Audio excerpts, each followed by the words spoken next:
music to a sharp fisherman's ears. Welcome to the Totally Awesome Fishing Show. Now, there's nothing I like more than catching sharks in my own small boat. I'm sure there's a lot of small boat anglers out there, sort of 17-foot small boats, that have the same feeling that a fish caught in your boat is truly, well, it's worth all the effort, isn't it? Anyway, let's get down and try and catch some blue shark down in the West Country. That's in the southern coast of England.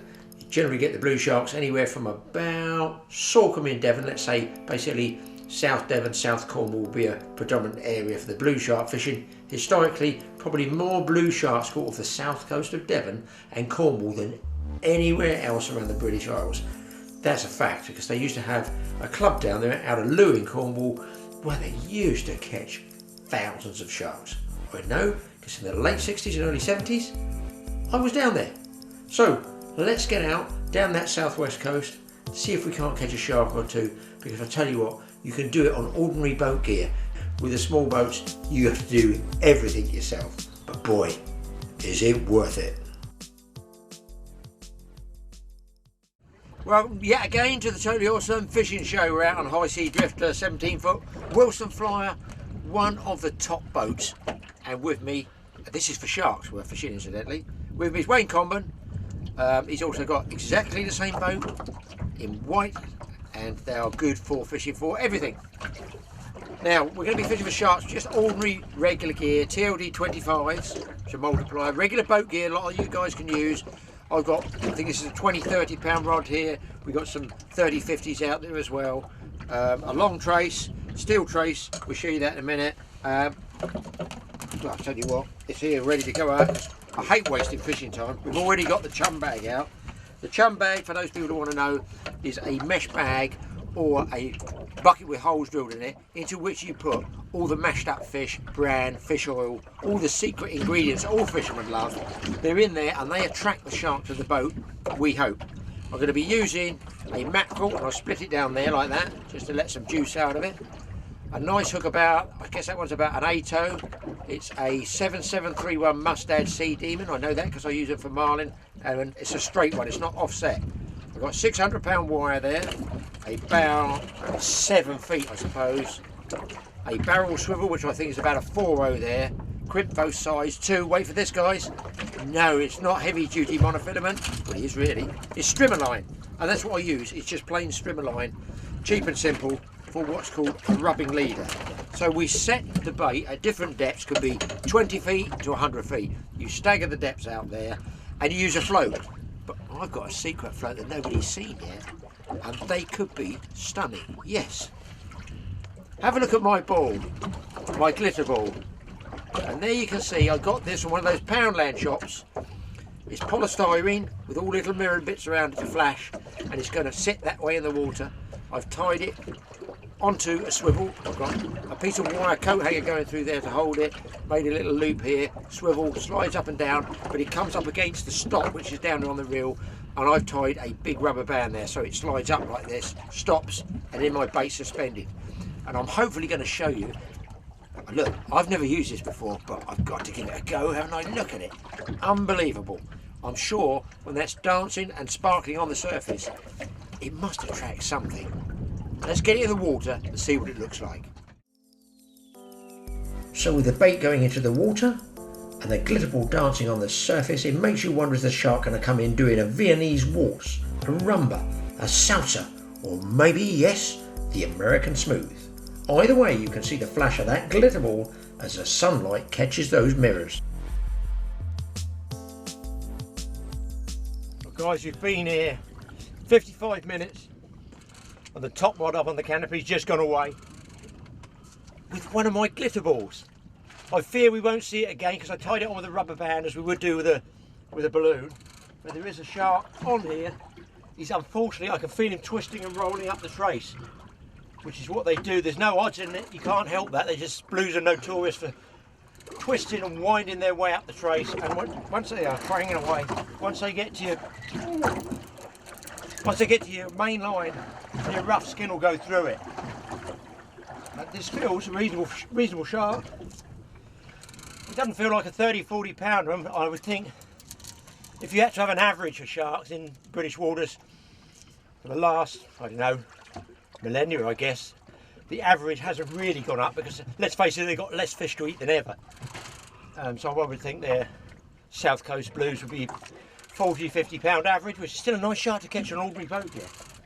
But like all anglers with the first fish, you want to see it, don't you? Right, now what I do, if that was a balloon, I just get that and snap it, as you can see, and then I can wind anything, if there's a rubber band left, straight through the rod rig. Look, see where the green is, this big strong 300 pound strimmer line? If I had my fishing line just here, and that's the end of the trace, and that's the fishing line, his tail here would have literally worn through it. He's probably going to take off when I get him sorted out. See, look at him rolling up. Can't do anything with it, just got to let him sort himself out and try and understand. It's just the way the blue sharks bite a lot of the time. We like to get them clear if we can. What we're going to try and do, I've done all this unravelling, get it out. Now he still wants to roll up. If we want to try and get a tag in him. Ah, I see why he's fighting hard and went deep. The hook's in his side. The hook there is in his back. That's why he's rolling up so much. So we could have a bit of trouble with this one. That's a tag just there. It's a dart tag. I'll pick him up. I'll see if I can. I think that went into that way. It looked like it from here. I think we have a deployment there. There you can see it. There's the tag. And that, after doing it for years, I was very lucky that it's gone right in the base of the dorsal fin. Best place, you can see the hook. I'm going to lift him. Is just in the base of the back there. Now we use my homemade T-bar here, and I'm going to try, it's got a notch in it, a bit basic, but he'd probably go nuts if I can get him up a little bit higher. You can see the bend of the hook. He's off. I'll put the hook down there. I don't know what the shark is. I'll try and get a bit of a lift for you because he's about 60, I should think, something like that, Wayne, would you? Hard for me to see through the camera, Graeme, Yeah, but when I 60. When I look at him with my, oh yeah. Guess about 60.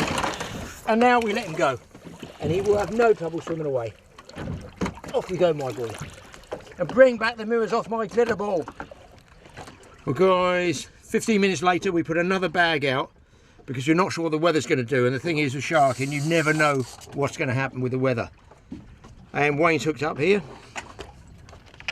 Come loose, Graeme. Oh, he's come loose. His butt pad's fallen off. It must mean it's my butt pad. Let's get Wayne rigged up with the butt pad and we'll get back to you after this short break. We're back again. Wayne is in action with the butt pad. And it is on. Wait for this. The glitter ball. I reckon after about the third or fourth one, Wayne, we might be buying more glitter balls. You never know. You never know. Funny enough, this shark went up really shallow and did a big splash on the surface, which is kind of, I don't really see that often with the blues. Well, what he's doing is he's actually turning the boat. Yeah, well there you go.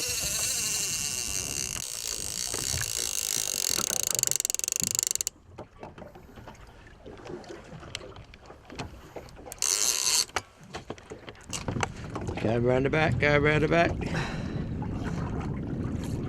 Nice blue shark. Oh, nice shark. Very nice.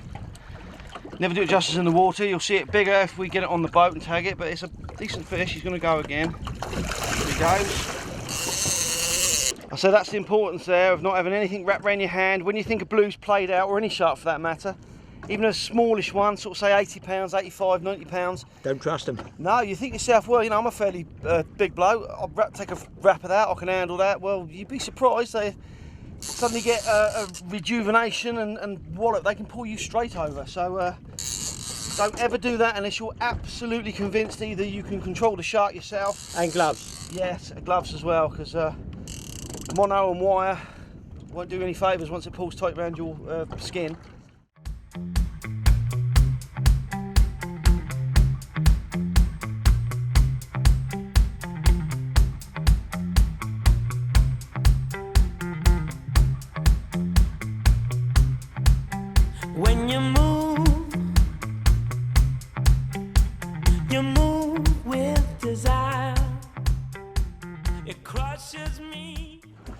Okay, well, we've got a female blue here, quite a nice fish. Just going to measure her from tail to fork. She's coming out at, we'll do this in inches I think, 62 inches. Weight on her, hold her steady.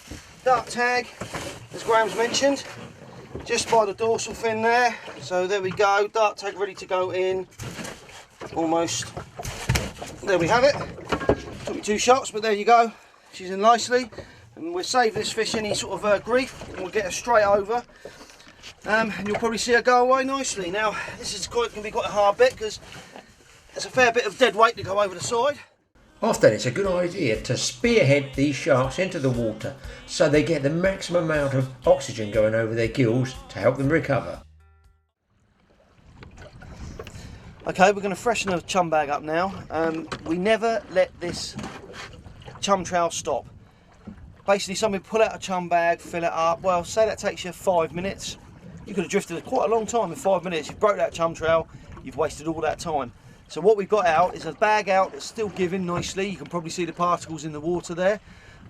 This basically is a concoction of everything I took out of my freezer. So there is mackerel in here. Roast beef? No, nothing like that. Stop it. Right, okay, take 2. What? You put me right off now, you know that, don't you? Well, what's in here is all the stuff out my fishing freezer, my bait freezer, and you've got mackerel. There's bass frames in here, scad, anything that's oily really that I put aside. You can see there's a couple of mackerel there that I didn't process through my garden shredder, because most of this has gone through a garden shredder, but 1 or 2 mackerel that are a bit past it, I just twisted them, chucked them in the bucket. But most of this has gone through a garden shredder, and that's why it's like fish paste. It's beautiful stuff. And normally it's frozen, and I put it in a bucket with the holes in it, and it dissipates really nicely. This stuff, we've been here a couple of days, so it's defrosted. That's why we're sacking it, because it just lets it go a bit slower. I can't stress how important it is to keep a constant smell trail in the water, so keep topping up that chum bag every time you can. Well, the other thing you do when you're out shark fishing, when you're waiting, is trying to catch small fish on the surface. You can get mackerel on feathers, obviously, if the mackerel are about. But you can put a little strip of bait out, like we showed you early on, and it's worked for me this time. I've lost about 2, and you get a garfish, which is a really spectacular jumping little fish.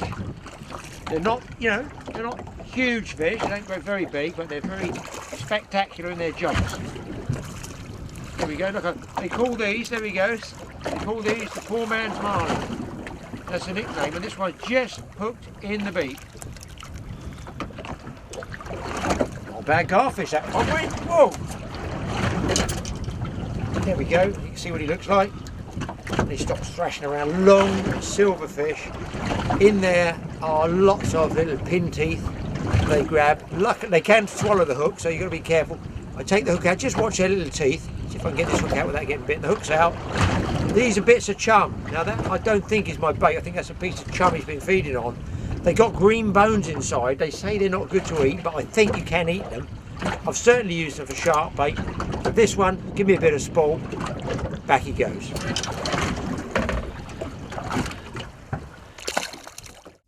If you drop a bait down to the bottom with a big lead and baited feathers, you can also come up with fish like these whiting. And there you go. So 1 drop. There you go, a few whiting there, varying sizes. And any one of those 3 will do as a shark bait. And that's pretty much where these ones are going to end up. And bigger ones good eating for you. Take them home and cook them, Wayne? Absolutely, yeah. Whiting, like many fish, you need to look after it. So, say that bottom fish, for instance, get a couple of fillets off of him. Very nice. What you'd want to do is gut him and keep him cool, because they do spoil quite quickly. Quite delicate fish, whiting, very nice eating. I like them breadcrumbed and fried with a bit of butter. But yeah, nothing wrong with whiting at all. Very nice, very delicate flavoured fish.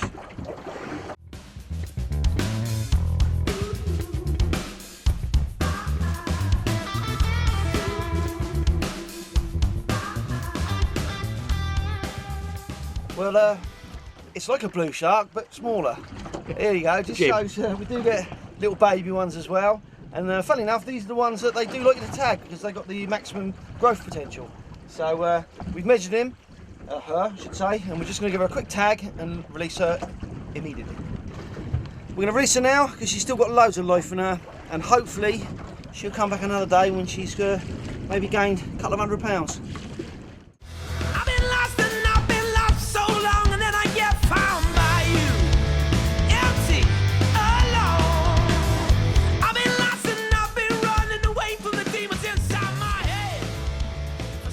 Well, having tagged and released one of the smallest blue sharks I've ever seen in British waters, just out of nowhere, this enormous eruption of water at the side of the boat and the tail smashing into the side of the boat as a big shark got his head right inside the bait bucket, tore that bag that Wayne had just put in there to pieces, tangled his teeth in it, thrashed the water to a foam. I mean, what is going on in British waters?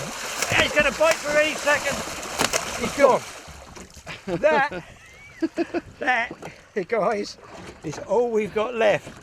We were sitting there and it absolutely exploded at the side of the boat. And look down there, what he's done, he's just taken about 40 pounds of bran, fish guts, everything out of there. Oh dear. Oh my God. I've just refreshed that as well and popped it in your... That's been out 5 minutes. Your bucket. That was unbelievable, folks. Well, let's get a chum bag out there, otherwise we're going to go away. It's 1 past 3 hook baits. Yeah. And the camera's soaked.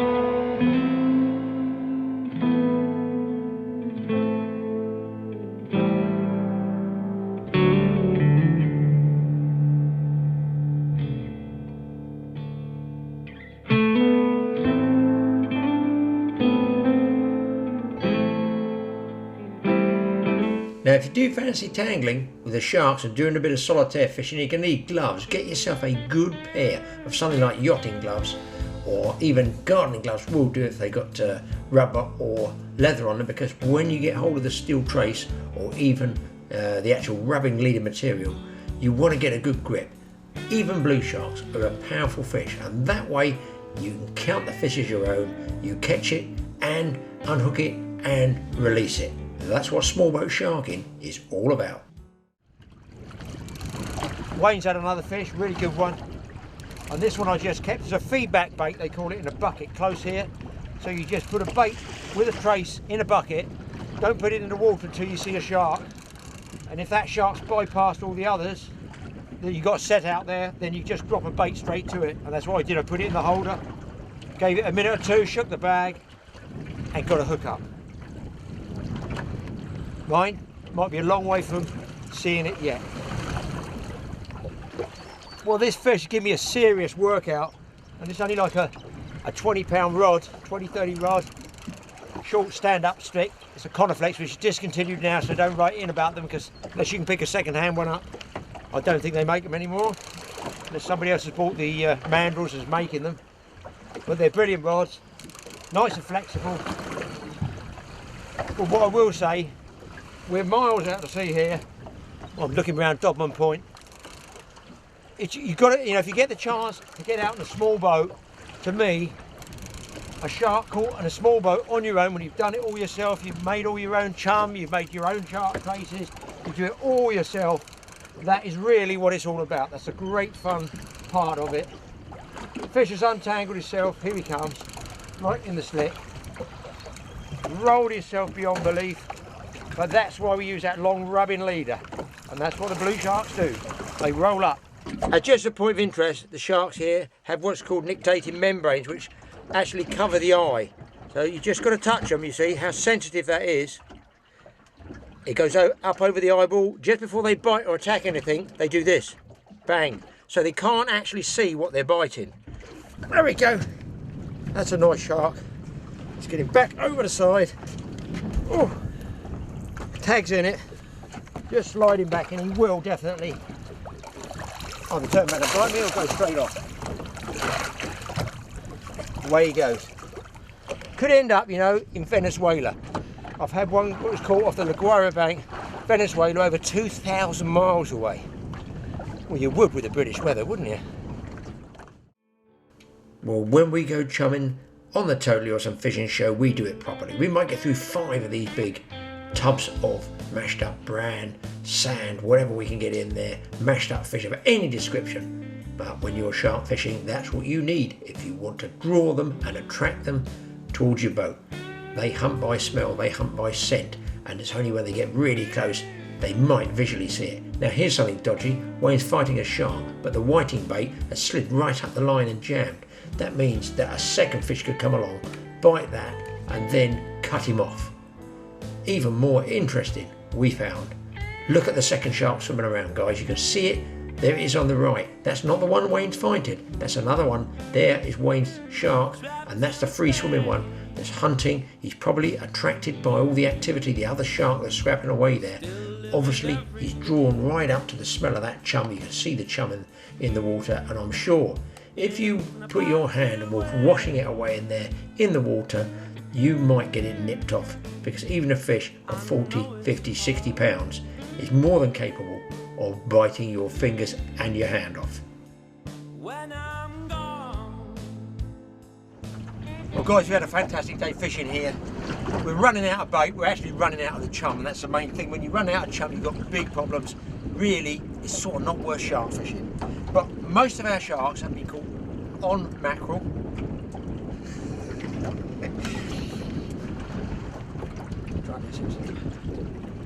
Well guys, we've had fantastic fishing today. It's been hard, I'm not going to say it's not been hard. We've put a lot of hours in, the wind's come right up, you're probably going to hear it roaring. But thank goodness we brought a lot of chum with us. We're burning that chum out now. Once that goes, your chance of catching a shark is falling off a cliff. We've been, well, getting most of our fish on mackerel like this. Wayne's had them on whiting. But being this neck of the woods, you need a bit of local knowledge, my love. And what we're going to be using is this. This is one of the better baits you can get down here. This, of course, is a Cornish pasty. This is the way I'm going to rig it. Okay, with the pasty, people think it is actually one big unit, but it's not. It's actually got a north and a south, which people don't realise. This is the north, that is the south. So what I'm going to do, like all good baits, I'm just going to put a nick in there, just to let a little bit of that, well, sometimes they come with meat, sometimes they don't they? Pasties are pasties. So a little bit of juice is going to come out the back of that, and then I'm going to thread, I've got a 10mm Shaughnessy here, through like the north side, bringing it out like this. Now it's nice really, I find, to get that Cornish pasty and just stitch it on very carefully. You know, I always do this with other baits. I put a nick there. Now you be careful with this shortcut pastry, because sometimes it does break up. Puff pastry is not too bad, and you get the semicircular pasty. It's a whole lot tougher for everything really, basically. So you got the hook like that. There we go. I'm going to bind it around lightly. Now this is the cheap elastic. If you want some bait elastic, just take it round and around like this. It's just like a giant sort of sandy, I suppose, really, when you're binding a sandal on the hook. Now you can just gently pinch that and roll that around. Just get a little bit here. There we go. Finish with a knot. This bait thread's dead cheap, but it's so useful when you're shark fishing. And we're going to finish it like that. So there you've got traditional Cornish pasty, and we're going to be using this for blue shark. It's a secret, not many people know about it. Let's get it in the water. We've had 10 sharks already. We're going to get 11. Let's try. It is, after all, the Totally Awful Fishing Show. They are my beauties. Get that down your neck. No word of a lie. I'm going to drop that one back. We're going to finish the day for the last 20 minutes fishing a mackerel, whiting on the centre line, on the close-in shotgun rod. That's right, Cornish pasty.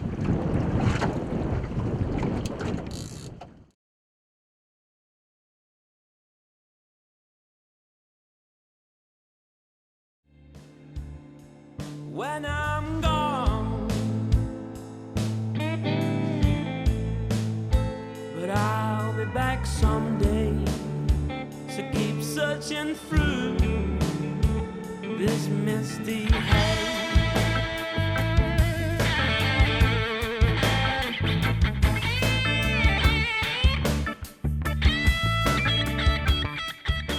So while I'm battling away with this shark, well, what's Wayne doing?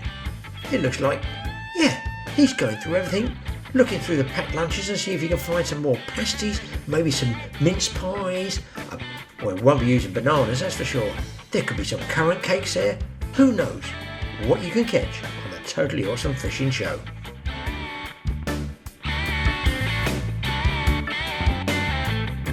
It's only a phase.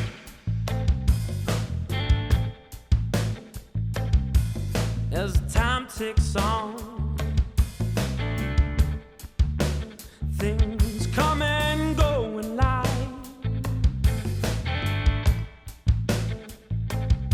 So we have to be strong, alone or by each other's side.